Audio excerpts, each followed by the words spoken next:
When we talk about collective ownership, we are often told that the great thing about it is that everybody will own. The reality of the thing is that nobody but those in power own.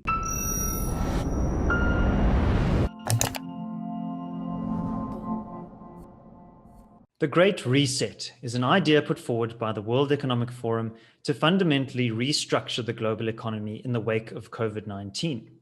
But what are some of the dangers inherent in this ideology?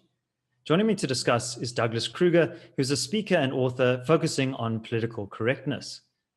Douglas, could you tell our viewers, what is this idea of the Great Reset exactly, and what are some of the risks attached to it? Like many of the politically correct ideas that we hear bandied about in the media, this entire project is couched in kindness. It is presented as something that is being done or being proposed for our good and for the greater good. And that always sets my alarms and sensors going, because that tends to lead to very problematic ideology.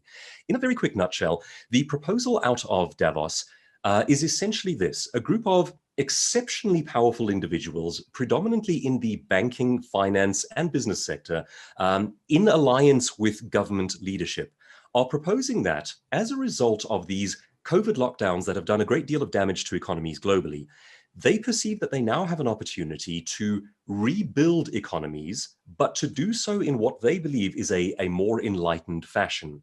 And there are generally speaking, there are problems with the idea of groups of people in power deciding the history of humanity. In a best case scenario, we are simply supposed to be free to determine our own futures, our own progress, what we want out of life. Now, in this particular case, what they're proposing is a sort of collectivist idea that takes personal ownership out of the equation. The little phrase, and it sounds so innocent, is "you will own nothing and you will be happy." Now, if you go back just several hundred years, the founding father and first president of the United States, which was essentially a project founded on the idea of human liberty and freedom, pretty much for the first time in modern history, George Washington said, "There is no such thing as personal human rights without property ownership." And he said that for several very interesting and important reasons.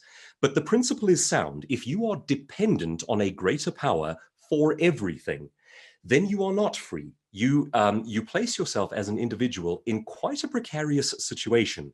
It was, in fact, the formula for living, the sort of political reality for most of human history. If you look back at a simple setup like the serfs of Europe, this is a group of people who owned nothing and simply contributed to the overlord who determined what they could and could not have. And they had zero rights. It is the property that you own that actually ensures your rights to a great degree. So while this may sound like a very enlightened idea, sort of a communal, collectivist utopia, there are many problems with this once you start thinking about how it might actually be implemented. And that's what concerns me.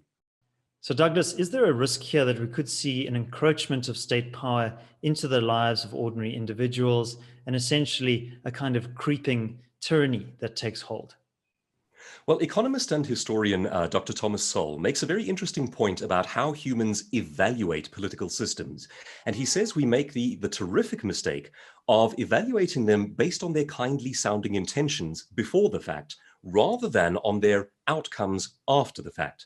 And he proposes the idea that our world, our politics would look very different if we had to judge each thing that politicians and governments try based on the outcomes instead of the intentions. At the intention stage, it is remarkably easy for smooth politicians to stand up and say kindly sounding things. Now, the sorts of things that we're hearing from Davos and from the likes of the proponents of the Great Reset all talk about collectivist and communal living and how nobody will own anything. But now consider for just a second, that is already a fallacy. Someone, somewhere, has to own. And in fact, what happens is if you take ownership out of the hands of a broad-based populace and of many separate entrepreneurs and families and individuals, and you concentrate it into the hands of, say, a few multinational corporations working together with government, well, firstly, that system is by definition fascistic. This idea of an all-powerful government and the businesses that work in conjunction with them.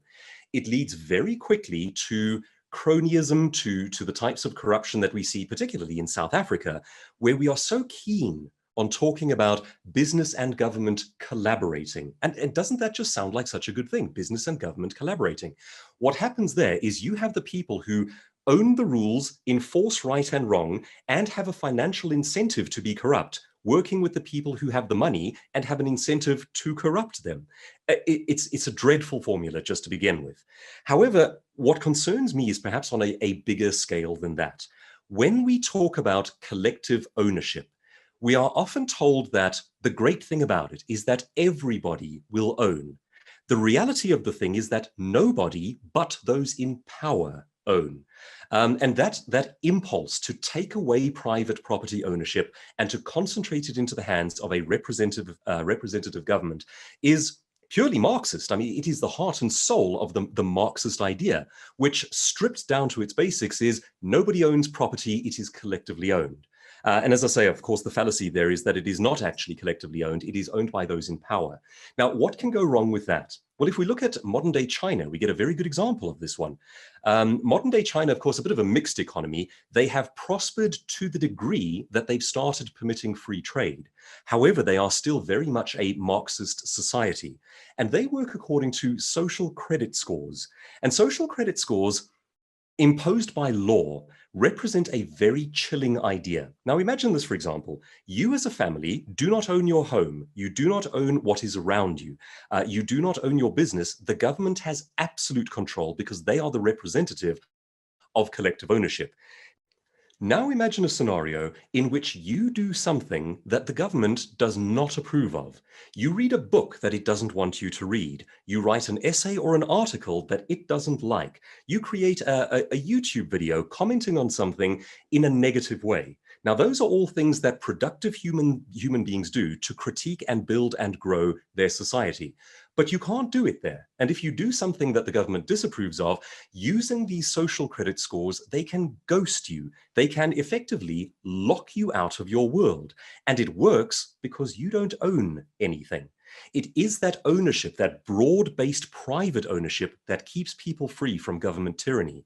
Maggie Thatcher from the UK very famously embarked on a project to expand human liberty in her nation by trying to ensure as much broad-based private and individual ownership of property as possible. In that, she was in agreement with George Washington, who said that it is property rights that prop up human freedom. You can go into great depth and philosophy on this one. You can even take property rights down to the level of your thoughts. Are you free to own them? Are you free to express them? Or is the realm of thinking controlled by a collective? Now, of course, all that sounds, it sounds like terrible fear-mongering. But of course, the question for anyone who looks back over history is to ask, could it happen here? Could it happen again? And I think if you do know your history, the answer is it happens surprisingly easily and it happens surprisingly often. When communities play with this idea of collectivist ownership, I would argue that it happens 100% of the time. And that when we're talking about collective ownership and the elevating of the group over the sanctity of the individual, we are dealing with a formula that has been deeply damaging to the human species. So Douglas, what about the threats to the property that we already own?